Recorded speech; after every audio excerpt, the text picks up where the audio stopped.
Fisiologia humana, sistema nervoso central. Oi, tudo bem? Aqui é Rodrigo Eberhardt e veremos então uma aula de sistema nervoso. É muito legal essa aula, um mundo incrível da fisiologia. Bom, a gente continua aqui, nós vamos ver agora aspectos da evolução, né? Inicialmente, então, as primeiras células nervosas, elas aparecem já em protozoários, receptores minúsculos, que foram aumentando e principalmente nos primeiros animais multicelulares, né? Nós temos então a rede nervosa aparecendo nos quinidários, rede nervosa na água viva. Mas se você tocar um protozoário, ele já tem uma resposta. Então, possivelmente, a transmissão de íons de forma a receber estímulos ocorre já na célula unicelular, numa única célula. Mas daí a rede nervosa começa então com os quinidários. O sistema nervoso então de vermes apresenta então os oocelos, né, que são os primeiros receptores também presentes em algumas águas vivas. Tem então esses belíssimos resquícios do passado, né?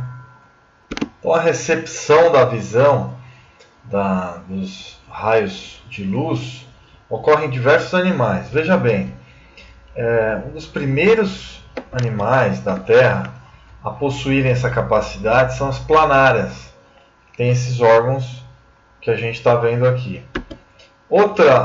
Os quinidários também, os quitenóforos aqui no caso, já tinham essas células com receptores, né, de luz. Tá? Aqui é uma água viva com receptores de luz. Tá? Então os quinidários começam essa saga da distribuição de luz, né? E claro, os insetos têm os olhos mais adaptados do reino animal, as águias, os animais superiores. Aqui mostrando uma lula que tem o olho esquerdo diferente do olho direito, de grande capacidade de visão, né? Isso aqui é muito interessante. Até mesmo os quítons, moluscos, têm órgãos específicos que captam a luz, tá? Isso é incrível, tá? São compostos de proteínas que captam a luz. Isso é fantástico. E aqui alguns animais com as visões específicas de cada um. O gato enxerga colorido, né? Alguns cachorros preto e branco e as aves colorido também. Então é muito interessante. Aqui mostra também um molusco, um bivalve, mostrando aqui seus olhinhos. Olha só que legal. Bom, só para a gente especificar. E os insetos têm olhos compostos por omatídeos, né? Então são aqui um olho de lula gigante. É só para exemplificar como são fantásticos, né? Os olhos, os receptores de luz nos animais. Então, sistema nervoso da minhoca já tem encéfalo primitivo, tá? O esôfago ligado então a uma rede de nervos, cordão nervoso ventral, porque a minhoca ela vai ter que tatear o solo, vamos dizer assim, né? Então tem o gânglio ventral na barriguinha. O prosencéfalo do peixe, que é pequeno comparado ao restante do encéfalo. Ainda a área cognitiva muito pequena. O prosencéfalo do ganso é bem maior, a área de integração dos sistemas, né? O cerebelo, a área de equilíbrio é muito grande nas aves. E o prosencéfalo dá origem ao cérebro, né? Aqui no encéfalo humano e o cerebelo. Veja o tamanho do prosencéfalo em relação às outras espécies. Então, a evolução do sistema nervoso. Bom, e aqui só para a gente lembrar o desenvolvimento do sistema nervoso humano, no 20º dia embrionário, há uma dobra da placa neural, formando o tubo nervoso que torna-se o sistema nervoso central. Depois vocês dão uma paradinha e dão uma lida geral nesse slide. Bom, esse slide aqui mostra o tubo neural, ele se especializa, né? E veja só, o prosencéfalo vai dar origem ao encéfalo. Mesencéfalo, vocês vão ver quais as partes vão dar origem ao diencéfalo, telencéfalo, né? Cerebelo, aqui o telencéfalo, diencéfalo, dando origem ao cérebro, né? A ponte, o bulbo e a medula. Então, o telencéfalo seria o cérebro, o cerebelo, aqui está invertido, né? Aqui é ponte e aqui o cerebelo, tá? O bulbo e a medula espinhal. Então, os nervos cranianos que saem dali. Então, só para a gente ter uma visão, aqui é a visão dorsal, posição rostral, caudal e ventral, né? Tá certo? Que maravilha, que maravilha. Aqui os olhos, né? Formação dos olhos. Bom, aqui o sistema, um resumo da anatomia, né? A gente está vendo aqui o crânio, que é uma massa óssea, que envolve o cérebro, que protege o cérebro. Os hemisférios direito e esquerdo, tá certo? Esquerdo e direito. Direito e esquerdo, olhando, aqui a gente está olhando posterior, né? Visão posterior, então aqui é direito e aqui é esquerdo. Aqui o cerebelo, a área de equilíbrio do nosso corpo, e os nervos espinhais ou espinais cervicais, os nervos espinais torácicos, né? E os nervos espinhais lombares, tá? E os nervos espinais sacrais, são 5 aqui embaixo, né? Aqui, ó, 1, 2, 3, 4, 5, 6, 7. 1, 2, 3, 4, 5, 6, 7, 8, 9, 10, 11, 12. Nos torácicos, né? Tá bom? Outras camadas meníngeas do encéfalo amortecem e protegem o delicado tecido neural. Então a gente tem aqui o crânio, a dura mater, tá? Seio venoso aqui para passagem de sangue, aracnoide, pia mater embaixo e o encéfalo e o cérebro aqui embaixo, protegido dos dois lados. Aqui nós temos a medula, tá? Vista posterior da medula espinal e vértebras. Aqui nós temos a vértebra óssea e aqui dentro no centro o canal central, substância cinzenta, substância branca, nervo espinal, pia mater, aracnoide, então do interior para o exterior, pia mater, aracnoide e dura mater, formando as meninges. Pode dar meningite, pode ter inflamação. Gânglio autônomo, né? E o corpo da vértebra, aqui é importante. E um nervo espinal saindo do centro da medula espinal. Beleza? Bom, aqui mais um resumo de anatomia. Ventrículo do encéfalo. Então tem aqui o cérebro, né, essa parte aqui. Os ventrículos laterais, são regiões do cérebro. Terceiro ventrículo aqui, tá, nessa parte central do encéfalo. Quarto ventrículo aqui. O cerebelo, canal central e a medula espinal. Tá bom? Vocês dão uma olhada. E aqui a circulação do líquido cérebro-espinal. Vocês sabem que não podem entrar bactérias no cérebro, podem entrar substâncias quaisquer dentro do cérebro. Existe uma barreira hematoencefálica. Tá? Então, plexo coroide, terceiro ventrículo, as proteções pia mater e aracnoide, como a gente já viu. Aqui você tem o seio do cérebro, do crânio, né? Plexo coronoide, aqui na região occipital.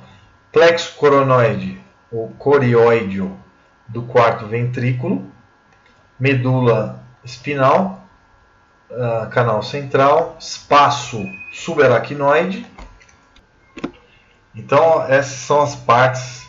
Ainda tem aracnoide, mater, dura mater, né? Então, basicamente, essas são as proteções do cérebro. E o líquido cérebro-espinal do terceiro ventrículo fica armazenado nessa região aqui, né? Tem água, íons, tá?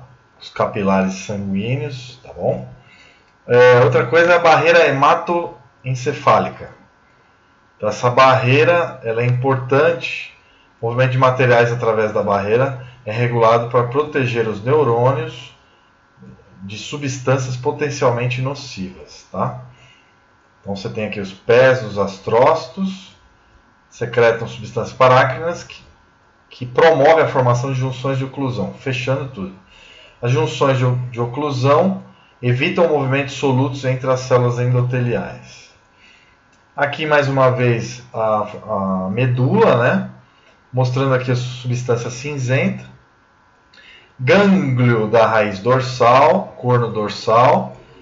Núcleos sensoriais somáticos, núcleos eferentes autônomos, ou núcleos motores somáticos, tá? Corno lateral e a raiz ventral. Então aqui vai para o encéfalo, né? Essa região a partir do encéfalo.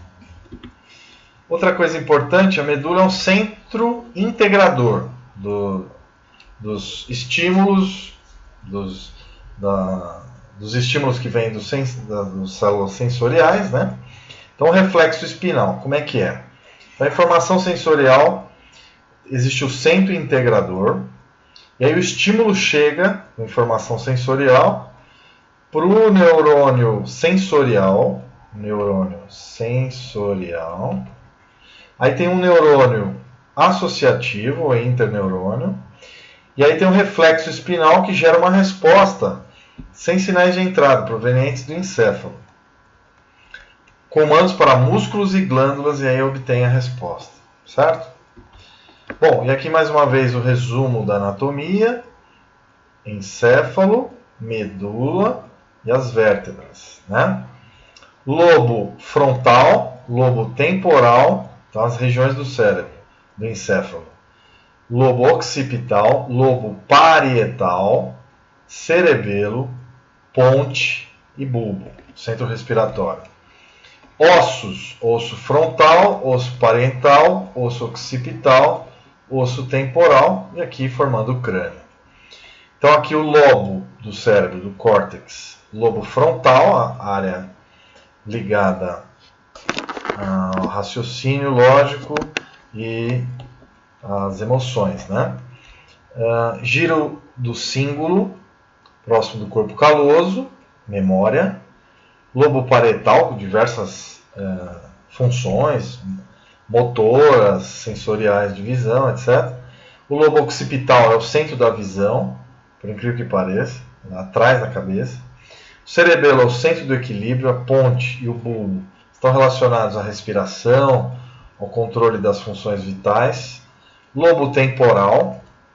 E aí lá dentro do tronco do encéfalo, temos o tálamo, né, os tratos ascendentes do cérebro, trato óptico, mesencéfalo, a ponte, os nervos cranianos e o bulbo e a medula espinal.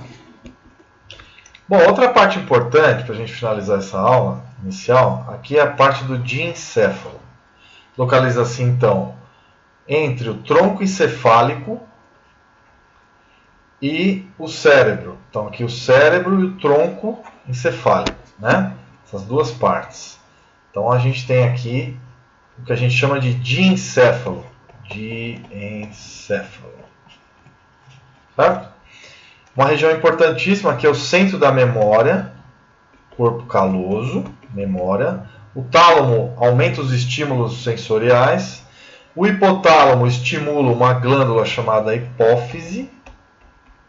Então, é uma rede de neurônios que ajuda a sintetizar hormônios ou neurotransmissores estimulantes da hipófise, que tem a adenohipófise e a neurohipófise, posterior e anterior. A glândula pineal, que controla o ciclo circadiano do dia, sono e vigília, né? Isso também é muito importante. E aí, regiões do cérebro, tá? Aqui num córtex cerebral, tá?